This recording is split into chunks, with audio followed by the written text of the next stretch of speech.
So welcome, and Dr. Soumya is already starting, and then we will take it on from there. Okay, thank you, Alka. Actually, we were just having some network connection. Yeah. So great. Yeah, so he is starting now. Yeah. Back to you, Saumyaditya. Okay. Thank you, Alkaji. So moving forward, to quickly... Hope you are able to hear. Yeah, very much. Dr. Veena is Hello? clear. Dr. Veena is clear. Okay, so Alkaji, one thing I will do, I will turn off, you have turned off my video, great. Yeah, please, all of you can turn off your video. We just wanted to get a sense of who all are there. Yeah.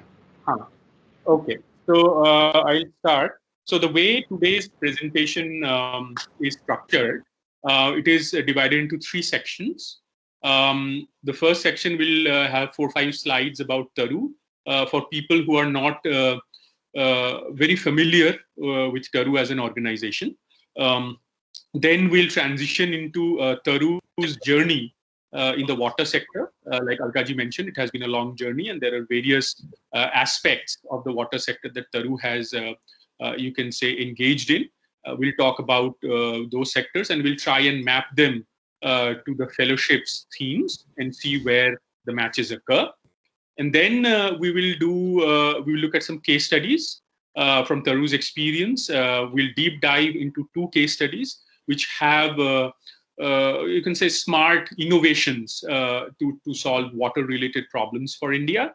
And then we'll also have 4 or 5 associated case studies who are not really the winners, but the runners-up. So we will take a look at all of these, and we'll spend some time on the deep dives for all of our benefit, right? So moving forward, Taru is a development advisory and think tank with a significant consulting aspect to it.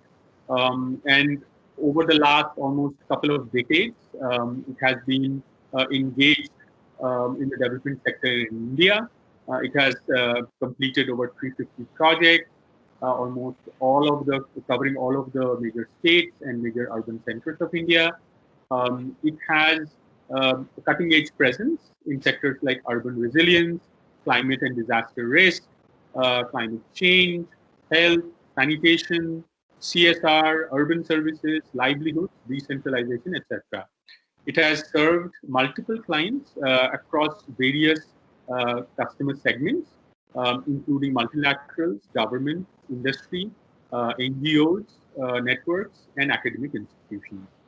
It has a vast network of partnerships, consultants, and advisors on board to support its journey.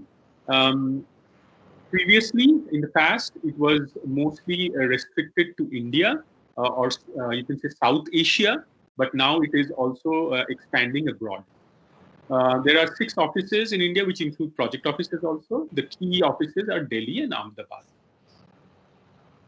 So in terms of the practice sector, centers and studios, as we can see on this slide, there are multiple practices, multiple centers, studios and institutes, and knowledge and partnership forums. The major practices are risk and resilience, policy and public service, and social transformation. I come under the risk and resilience practice. There are multiple centers and studios that Taru has set up over the years. Alkaji probably is very well familiar with all of these. One of them would be a very, you can say, will play a key role in the water project that we'll discuss, is the Center for IT and GIS. Okay. Moving forward, this is just a snapshot, and I'm not going to reiterate the conversation about key clients and partners, but it includes, cuts across all segments of the customer profile. These are some examples of recent reports and publication knowledge products from Taru. It includes sanitation, it includes heat wave management, it includes resilience, and a lot of other different aspects. A lot of them are connected to climate change and water management, as shown over here. If anybody is interested in the specific documents. It's probably available online under publications, or you can reach out through Alkaji and Sudhaji, and we'll facilitate that for you. Moving forward to Taru's journey in the water segment or the water sector, I just wanted to start with this slide. This was shared by our CEO Manu Prakash, and it kind of underscores India's, you can say, situation right now. It's basically our apathy towards the you can say stark reality of unsustainability of our current water practices and how the climate change effects will exacerbate that situation, right? A recent report has come out, as most of us has known, from the Ministry of Earth Sciences, which predicts India's situation moving forward, the end of this decade, not decade, end of this century, in terms of climate change effects. And it's the scenario is more negative than positive, to put it in a nutshell. So water is crucial, and it's high time that we wake up to the reality of unsustainability of our current practice. Okay, to quickly summarize Taru's journey, in the last decades, it has undertaken more than 24. I'm just summarizing it because those are the ones that I could lay my hands on from 2000 to 2020. It has conducted insight series, wash and sanitation accelerators, we'll talk about that, and multiple thought leadership pieces as shown in the previous slide. These are some visual representation of Taru's wash-related work, and we'll talk about some of these projects moving forward. Now, this slide, I think, is a good one, where we have tried to map Taru's water project from 2000 to 2020 to the various fellowship themes. And the themes are water policies and governance, water security and climate change, river rejuvenation and tributary management, access to safe drinking water, water literacy through digital media, water security and availability amid COVID-19, water efficient agriculture management, groundwater conservation, and rainwater harvesting. Out of these, based on the available data, the maximum number of Taru's project mapped to water policies and governance. The second place goes to water security and climate change, as well as access to safe drinking water. And although there are no direct projects under COVID-19 in the last 5-6 months, there are lots of projects, about half a dozen, related to disaster risk resilience or disaster itself. And we'll talk about some of them, I think, in the case study. Okay, moving forward to with the case studies, let us dive in. The first deep dive is, I think, which is an interesting project, very interesting project. It's an ongoing project. It just completed in 2019. It relates to water security and climate change as well as disaster, as we will see, but more it's more aligned to water security and climate change, and we'll see why. So this project was implemented with the Calcutta Municipal Corporation. It's entitled Strengthening Climate Resilience of Kolkata City through Improved Planning and Disaster Risk Management. The project description, we will just talk quickly about the project objectives. The major objective was to develop the capacity of KMC for climate resilient land use, infrastructure planning and disaster management, and also introduce this flood forecasting and early warning system. We will see the components of this system shortly, to help, you can say, decision makers, policy makers predict as well as respond to these situations. How was Taru engaged? Taru prepared an updated climate change resilient land use plan. It updated the disaster management plan. It included flood, earthquake, cyclone, and other known disasters. Provided training and capacity building of responsible KMC officials and other officials of concerned government units. Designed the flood forecasting model, that is, you can say, the showcase. Designed a data plan, designed and implemented the first flood forecasting and warning system on the ground, developed and implemented communication and training plan, and provided support and maintenance for 1 year. Okay, now in order to understand or break down the problem a little bit, let's talk about what the problem actually was and what shape the solution took from Taru's perspective, right? So what was the solution and what was the problem? So Kolkata is one of the most flood-prone cities. Now the question is why?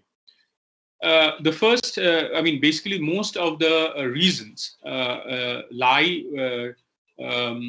with its unique location, geographical location, as well as a lot lies with its hydrogeology and hydrology, right?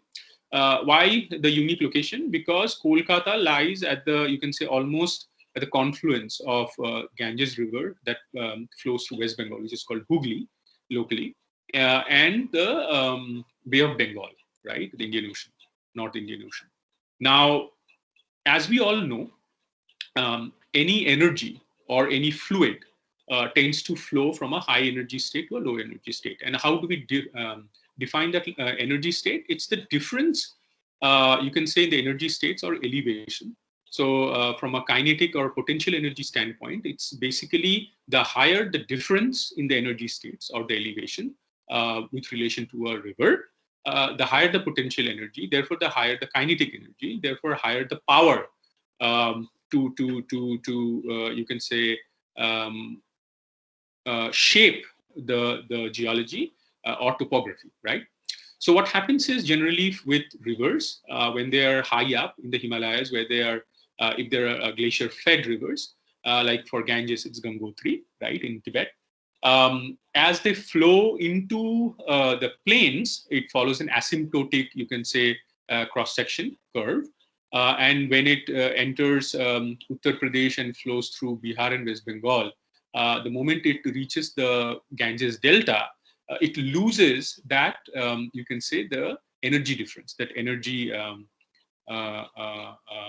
the height, the elevation difference. And therefore, it does not have any power or potential energy or kinetic energy to carry any load. And at this stage, the load that it's carrying is suspended solids, which are clay or silt-sized particles that it basically lets go of. And that creates the delta. And because clay can hold water but cannot transmit it, there is porosity but no permeability, vertical or lateral, it causes, it creates a situation where if there is an oversaturation of the pore spaces, they're not connected, there is flooding. Okay, so first of all, it's a flat deltaic topography, sloping mostly towards the east, and we'll see a cross section to drive that point across. It has a high percentage of impervious area. So Kolkata, because it was built by the British long time ago, the north and central Calcutta regions are extremely densely populated and is mostly concretized. And very few areas of open spaces for vertical percolation, right? So it results in high runoff. Then the interdistributary marshes and water bodies are getting filled, which is a very sad situation, because when I grew up in Kolkata, I used to see the eastern Calcutta wetlands, and we'll see a map. We were like numerous in numbers. We used to go swim over there. There were local aquaculture, pisciculture over there. All of that is gone, and all of that has been replaced by concretized and brick structures like buildings, right? So localized, you can say, stormwater runoff storage or rainwater harvesting structures are all gone.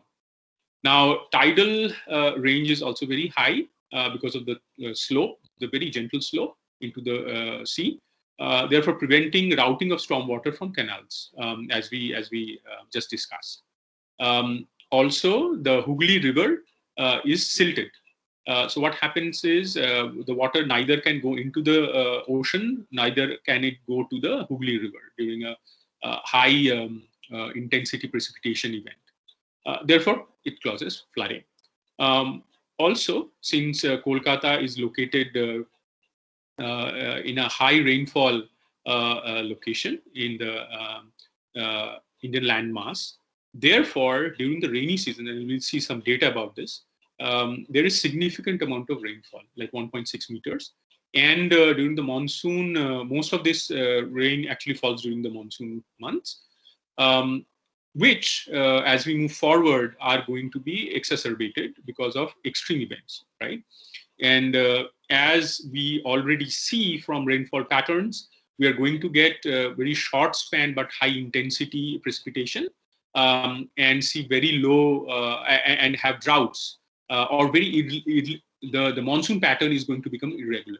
And that is underscored by a news that I read today from IMD, which says India has received more than predicted amount of rainfall in August, but it will receive less than predicted amount of water for September, which is especially true for the peninsular landmass, right?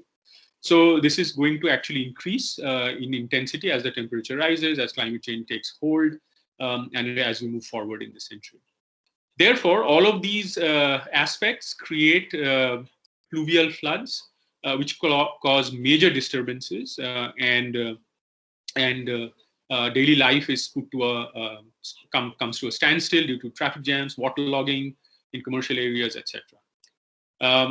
What was the solution? So the solution was to improve land use planning, develop a capacity of city officials to predict as well as deal with these situations, formulate effective disaster management strategies, and introduce flood early warning system for the Kolkata city, therefore significantly reducing urban flood risks. I mean, we cannot control the climate change related issues directly, but at least we can prepare for it and respond to it accordingly. That was the thought process.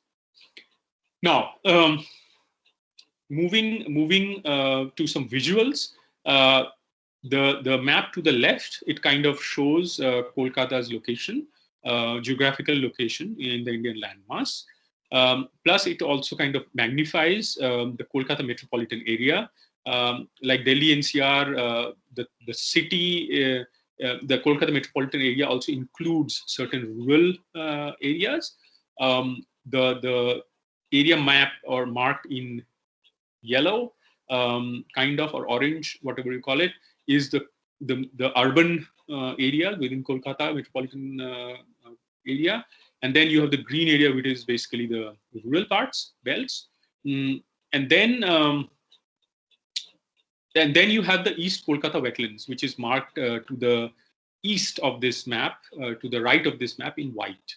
That is gradually diminishing, and we can correlate this shape to the visual on the right, the map on the right, where what we have tried to do is draw a longitudinal and transverse cross-section across the topography through Google Earth to just show that the slope of the topography from the Hooghly River is towards the east, right? And this is because of a levee to the east of the Hooghly River, where Kolkata is built. Okay, moving to the next set of visuals. I draw your attention to the bar graph to the right. It basically plots amount of rainfall in millimeters, which is the y-axis, to the months of a year. And I think the data is averaged from 1951 to 2013 from the KMC. It's a bell-shaped curve, normal distribution almost, with a longer tail in the early part of the year. What we see from here, I mean, the takeaway from this map is, or this bar graph is, most of the rain falls in Kolkata during the monsoon season, it starts from June, ends in September.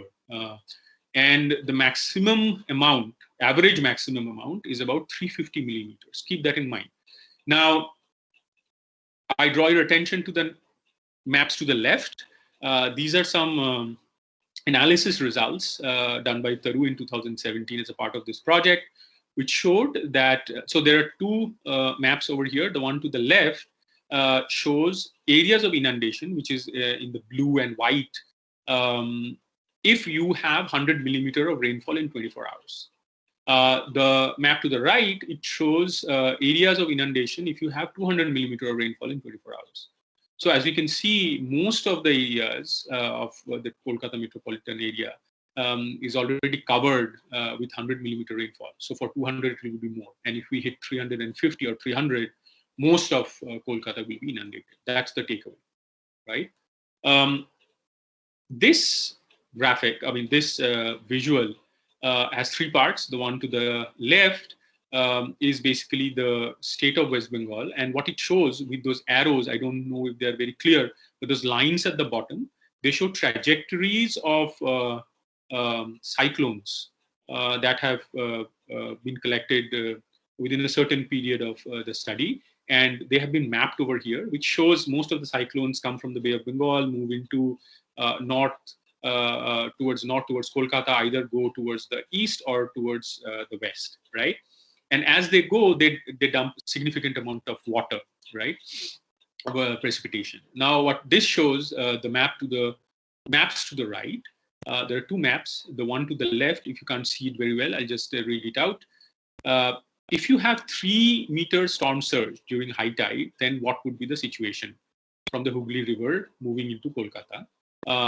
The areas in red are the most highly inundated, and the ones with the light, basically white, basically are the least inundated in terms of meters, storm surge height in meters. So as we can see, if we have a higher storm surge during areas of high rainfall or calamity, I mean environmental calamity, 3-meter causes some inundation close to the Hooghly River. 5-meter storm surge almost covers all of north, west, and central areas, right? So this is a point of concern. So therefore, let's move into so that's the problem statement. Now let's move into the solution. So what was the solution? The solution was to become smarter and leverage information technology, leverage smart sensors, couple it with some algorithms and a database, and then produce, you can say, interface, a graphically used user interface, where you have a dashboard that spews out very critical data and alerts for civic officials as well as for other users. Now, how do you do that? Let's break down the system a little bit in detail to see how it was implemented. So first, you need to collect data, right? So the system design figure, I draw your attention to that. So you first collect data from inundation, from sensors, right? So inundation sensors, which are installed at vulnerable locations such as traffic junctions, schools, hospitals, shops, and government offices. Then pumping station sensors, then local location sensors, as well as water level gauges at canals, as well as automatic rain gauges, right? To figure out how much rain has fallen, what is the surface water levels, what are the water levels or the flooding situation within the city. We feed it to a GIS, GPRS enabled system, which goes into a cloud-based database and a software, and that produces some real-time flood and air quality alerts and maps, right? The small maps in the middle show the locations of the various rain gauges, pumping station sensors, and like how they look in real life. So as I mentioned in the previous slide, lots of different types of data was collected across, and it has been designed so it can collect data across, you can say, the seasons, pre-monsoon, monsoon, post-monsoon, as well as winters and summers. You collect all of these data, you couple it with air quality, temperature, and humidity data, and you produce a cost-effective high-density network, which leads to diverse hydrometeorological data usage. And you also produce and you overlay that with past event scenarios, with current drainage context for quick understanding. This is a visual representation, quick like block diagram representation of the design. You collect data for the weather patterns, you collect data for water levels, then you produce scenario, overlay that with scenarios and models, and then you produce warnings, right? And you disseminate those warnings to user groups, public via messages, broadcasts, emergency calls, and also receive feedback. Now, so what we are trying to show in this slide over here is that there are over 455 sensors installed by Taru at all over the Kolkata metropolitan area. They include pump sensors, silt sensors, and those are the visual representations of how they look. And the data from all of them are fed into that system that we just spoke. Okay. So let's peel off the system features a little bit. So it has cost-effective sensors coupled to multi-parameter monitoring of other climate-related data like temperature, humidity, air quality. It also has provision for crowdsourcing. It is modular, so it can expand as required. And it is accessible over mobile, so it is accessible anywhere. It also produces time series data, that means regression, or you can extrapolate to a certain extent, or as well as interpolate if required for predictive modeling. It also has simple monitoring of stormwater drainage system. It is cloud-based, so it is safe. And it also basically de-risks the collection processes and storage, and it can also produce different flood scenarios. That helps KMC staff to know how to respond to floods from different rainfall intensities, right, and prepare accordingly. They can have a graded risk management. So in terms of the data, you can say granularity. Data is collected at various different granularities. The bottom of the pyramid are the neighborhoods, where the street level inundations and voice messages, sorry, there's a spelling mistake there. Voice messages are collected, then the ward, the rainfall, canal, and waterlogged areas are collated. Then it goes to the boroughs, pump system catchments, where the water balance is calculated. Then at the city level, rainfall pattern, canal shutters, and tides are clubbed into the system. What were the major expected outcomes in USP? See, ultimately, all of this has sole objective of providing readily available risk information to all stakeholders, right? So if you break that down, expected outcomes are fourfold. The first one is reduced impacts from flood-induced traffic congestion, obviously. The second one is flood-informed urban planning. It's a long-term goal. Then reduce economic loss and impacts on livelihoods. If you reduce flood, if you have a better planning, you will improve the economy or the response, basically, in disaster, and improve flood awareness and safety at the community. What are the major USPs of the system? Very unique components that increase the respite time, that also enable targeted intervention. You give specific data on a need-to-know basis to various segments of users, as well as you can access it anywhere. It's mobile, and it also produces very granular warnings and notifications, right? And it's also modular, so it can be expanded. So that was the Kolkata project. Now, the second deep dive that we'll do today deals with a project where Taru is engaged in a different model, in a different way to address safe drinking water access. This is also a project which is in West Bengal. It's in a different district though. It's in East Midnapur district, and we'll look at the location where Taru is an NGO partner. Okay, and it is helping West Bengal government with the Public Health Department and ADB to implement certain objectives. And this comes under the West Bengal Drinking Water Sector Improvement Project. What are the objectives? The main objective of government of West Bengal is to provide safe, reliable, and continuous drinking water per GOI's guidelines and standards, and government of West Bengal's Vision 2020 to about 1.65 million people in areas or districts affected by high arsenic, fluoride, and salinity of groundwater, and therefore potable drinking water, which include districts of North 24 Parganas, with some parts of South 24 Parganas, East Medinipur, and Bankura districts. East Medinipur is where the project and Taru is engaged right now, and we'll talk about that case study.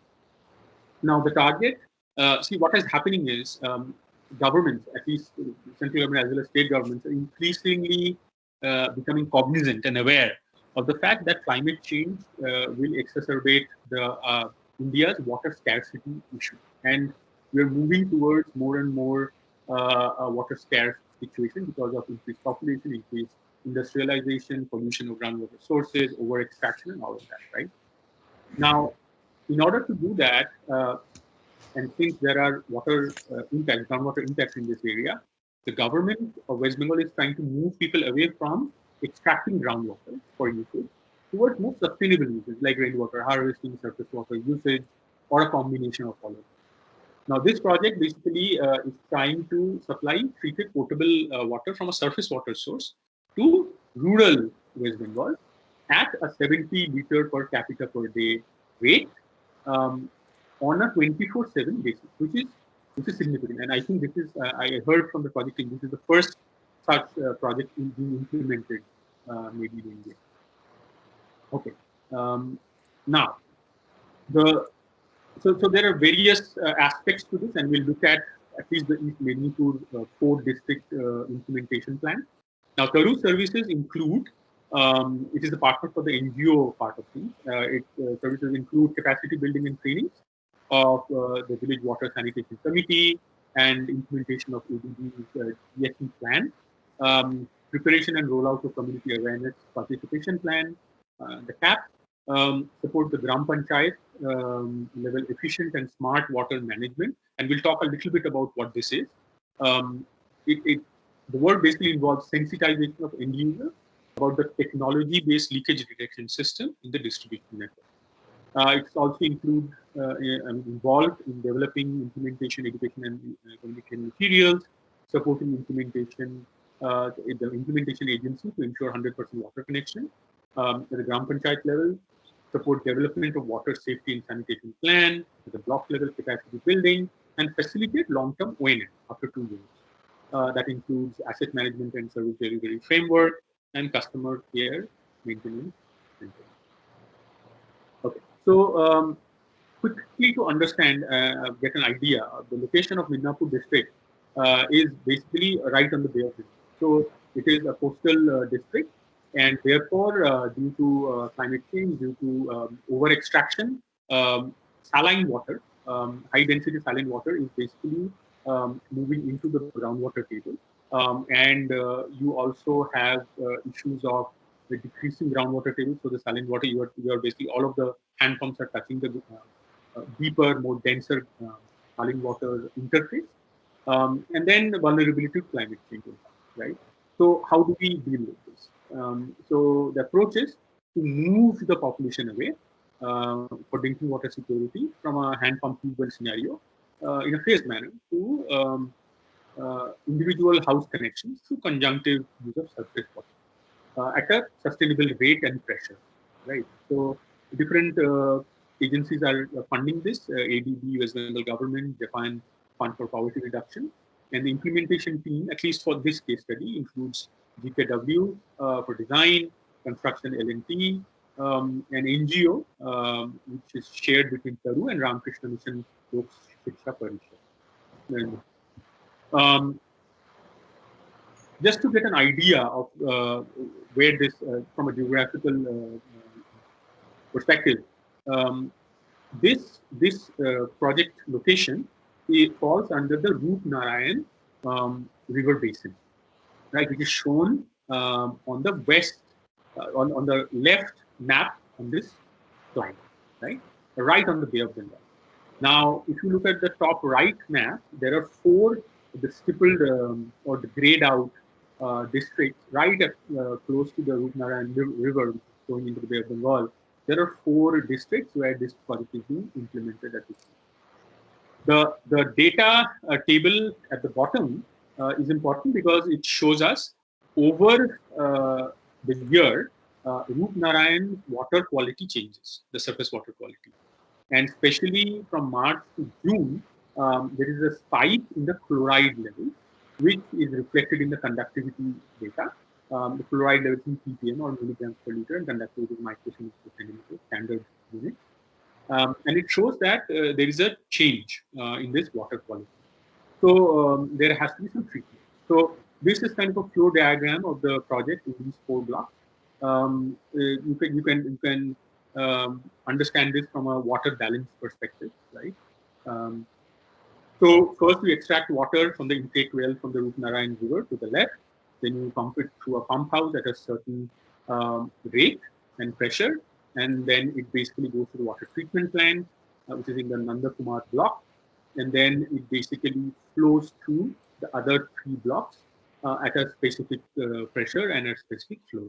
That's basically the overall idea, right? Now, this is a little bit more granular representation of the same thing.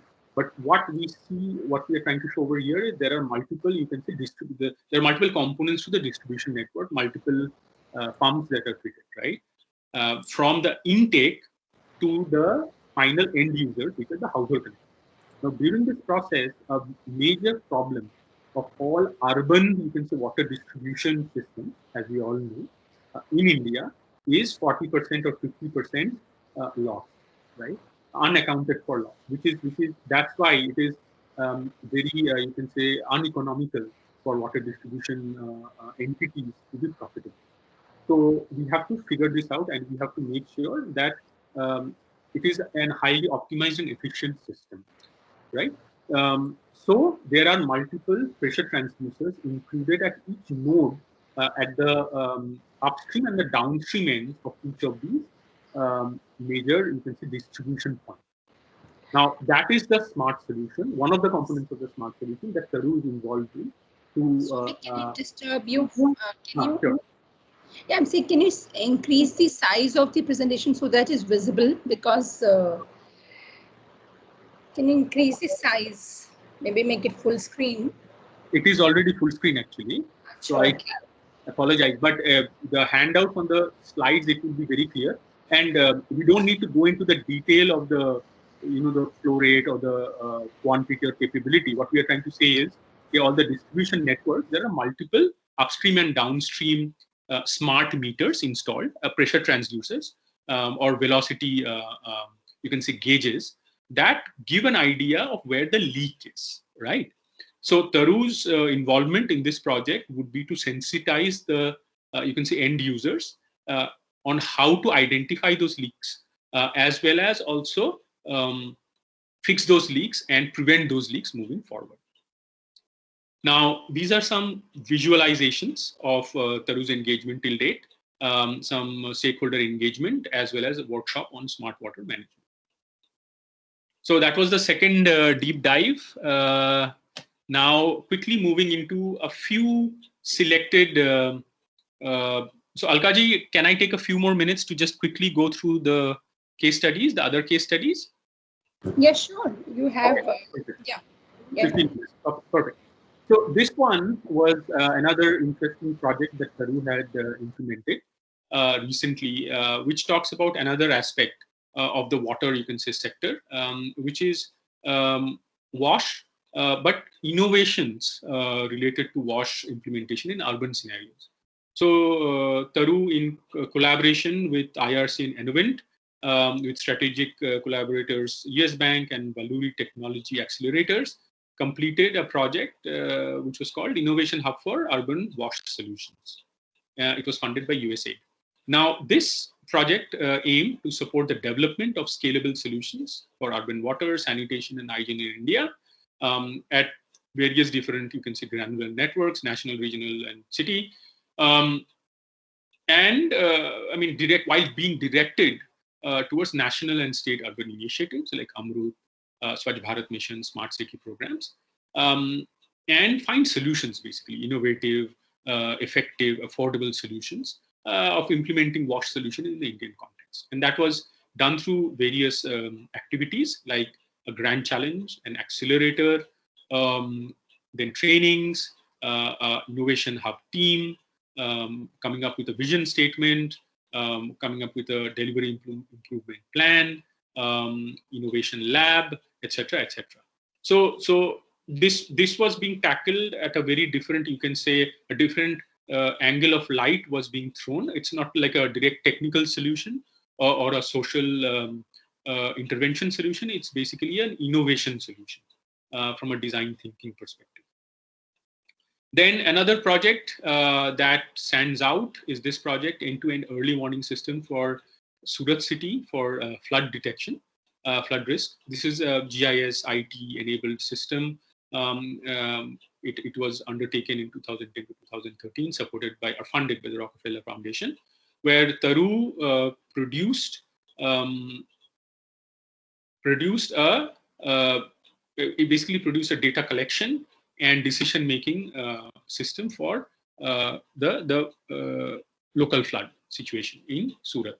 It was designed to support the local city administration, improve management of reservoir release, thereby reducing the intensity of floods and resulting damages, and also increase response time, so the city can react effectively, right?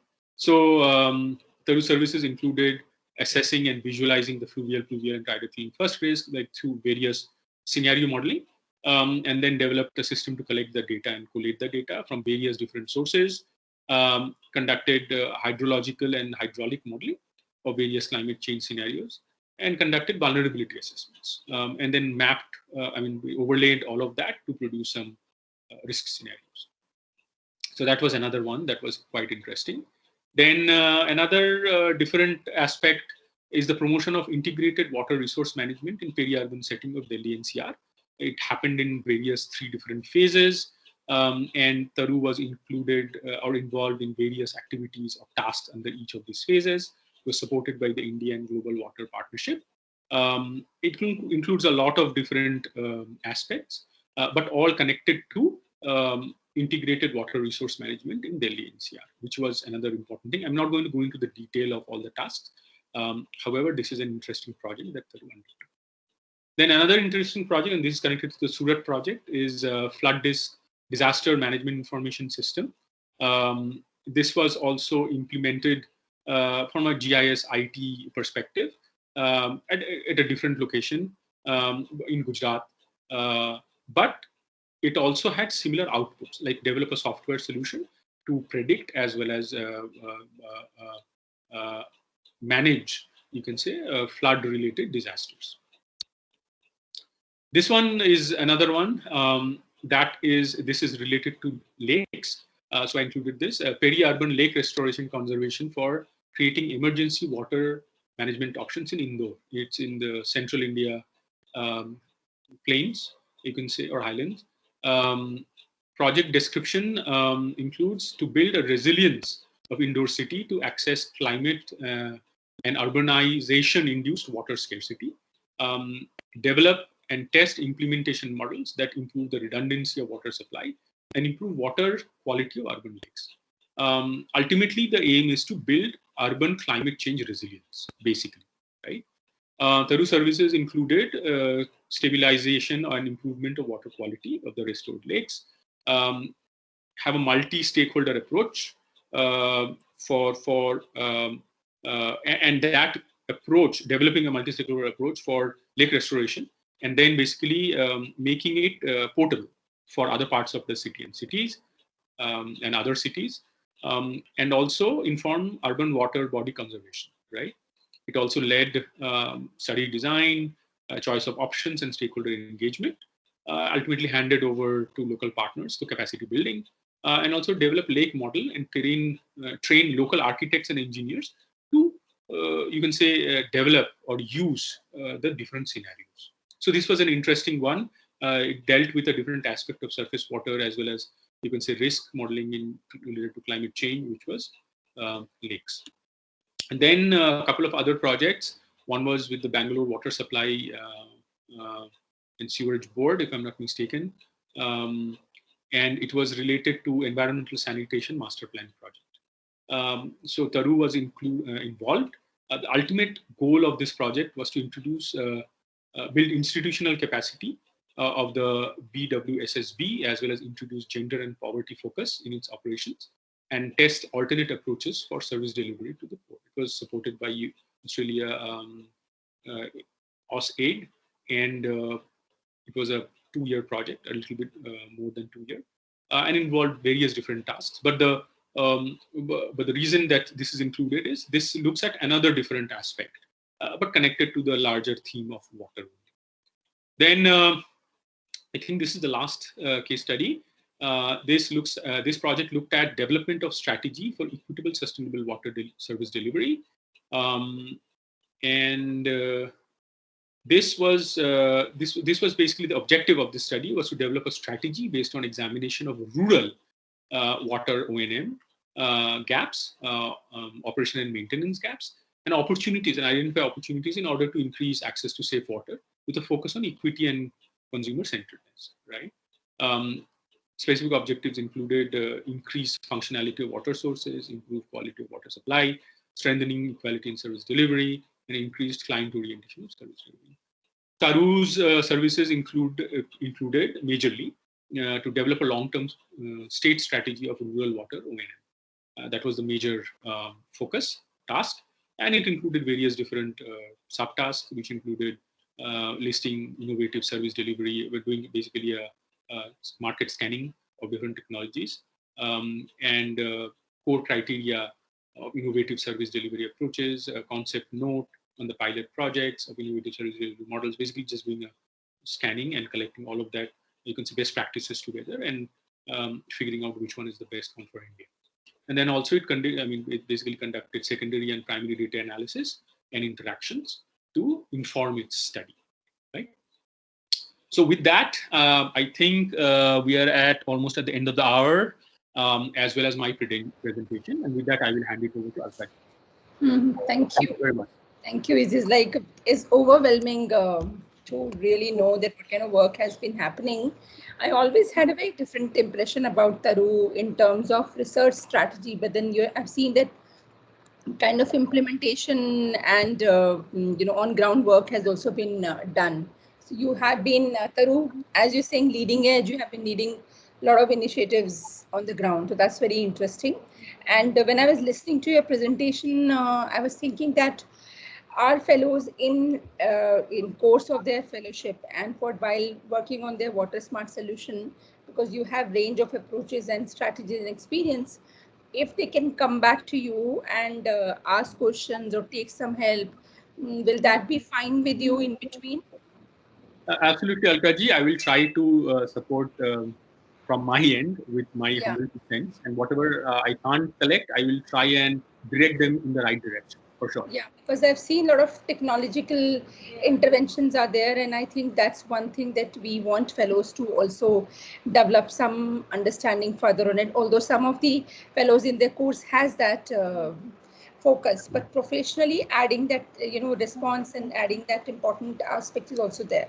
So with this, yes, I think fellows, I request you to ask your questions, raise your hands, and yeah.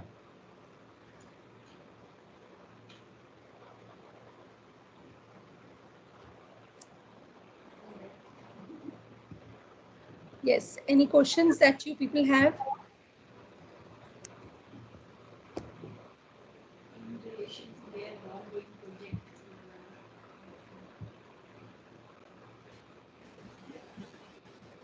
Hello, ma'am. Yeah, Abhishek. This is Abhishek. Hello, sir.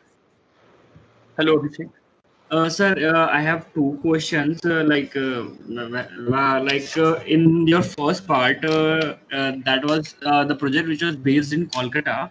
So, what is the mode of sending alerts or messages to the all the stakeholders? In your last slide of first part, you have mentioned that information is disseminating to all the stakeholders. What is the mode of sending information? As far as I understand, it is sent through probably like mobile messages, broadcasts, emergency calls. Those are the three major aspects, and I can dig deep and find any specifics if that's what you require. Okay, and the second question is is there any cost related to 70 liters of per capita in your second deep drive second? Obviously, are you looking for a number to that? A cost estimate of how much it takes to treat or deliver a 70 LPCD. So that relates to the project cost, and it's in hundreds of crores, right? It includes. No, not the project cost. I'm asking about the per liter cost.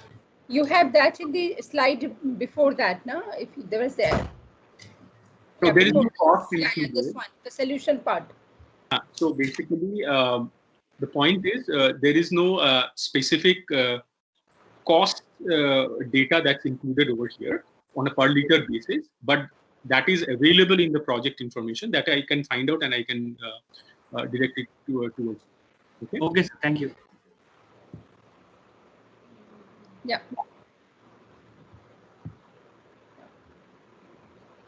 Any further questions? Yeah.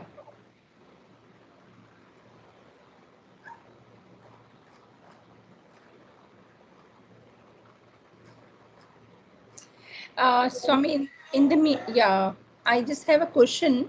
If you go to a slide, the slide where you're talking about lake restoration project in Delhi.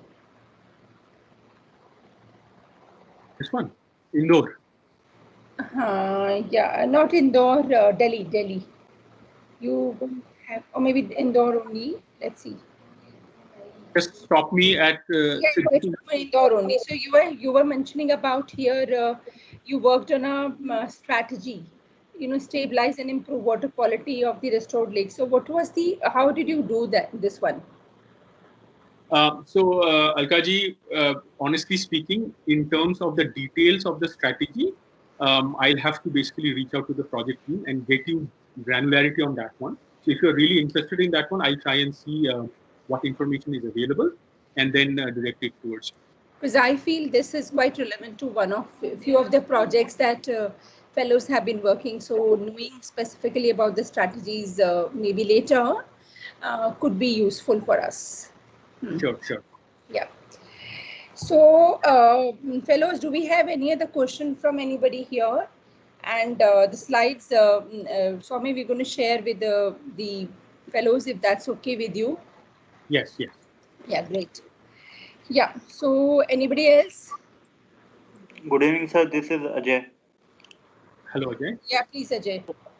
Sir, I wanted to know that how effective the project that you completed in West Bengal, in Kolkata specifically, was effective in tackling or reducing the effects of cyclone Amphan.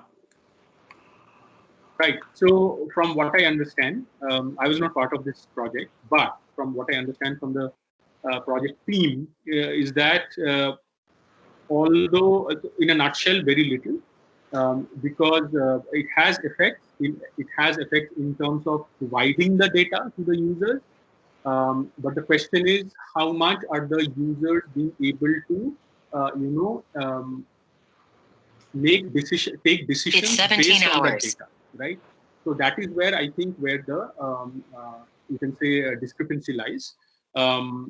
This is geared, as you can see, they have installed a lot of sensors. They have provided a very smart solution, but it also depends upon the technical capacity and implementability of the decision makers from the municipal ward or block or like locality based scale. So I think that's where the problem lies, and it's still urban flooding is still an issue. But maybe the condition was that people have no idea before. There was no data available, granular data, localized data available before. That has improved significantly. There is a system in place which can actually provide them data for reaction time, increasing reaction time, etc. But that, you can say, last mile technical capacity building for decision making is where there are still some gaps. Okay, sir. Thank you. Welcome. Great. I think they have a lot to comprehend. There's a lot of work that Taru has done in the water sector. And you're saying these publications are available on website, some of the publications?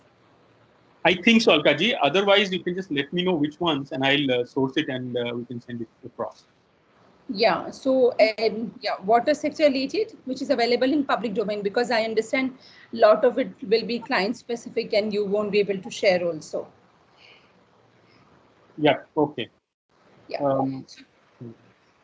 Yeah, great. I think if no more further questions here, which I can see.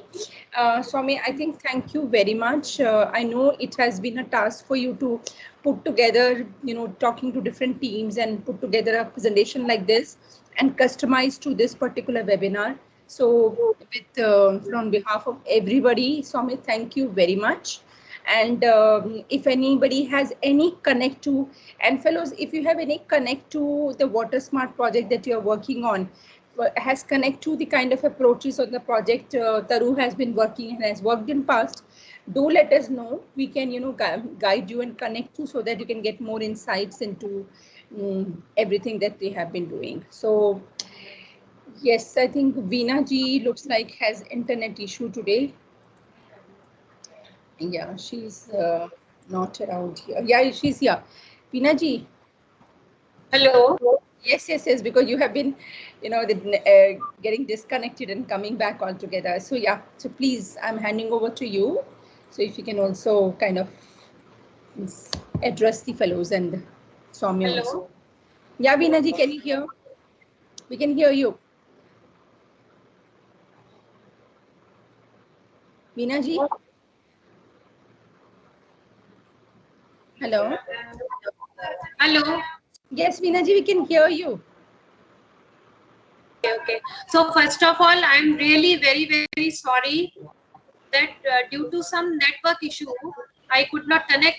Invariably, in between, I was just logging and then trying to connect with you. But anyway, some of the slides I could see, some I have skipped. So no issue. And I'm confident that the fellows must have enjoyed the presentation, which Saumya presented from the perspective of a holistic approach and an integrated approach. And Taru is doing into the different dimensions of the water and climate change. And fellow must have also recognized that these all dimensions have been already well presented by Saumya. So that's it from my side. And I feel that our fellows will take the lessons from the presentation, and if they want any discussion further, they are very much encouraged to do so, and they can get in touch with the Taru also through us. And I think that is the insight from my side. Thank you, Alka, and thank you, fellows, and thank you, Saumya. Thank you very much. So, fellows, now we're going to meet next Friday, where we're going to take break from the water sector issues, and we're going to go into writing, communication and writing, because we have to work on that substantially. And so we're going to have Ramya Pradhan, and she is from Bombay. She is one of the very, you know, a famous blogger and as well as social media person, and she does a lot of writing. And she was with us as a mentor in another project, and she's going to take the session next week on how do you write, irrespective of reports or irrespective of blog, anything, but basic writing skills is what she's going to focus on, the communication writing. So we're going to see next Friday, same time. And thank you, everybody.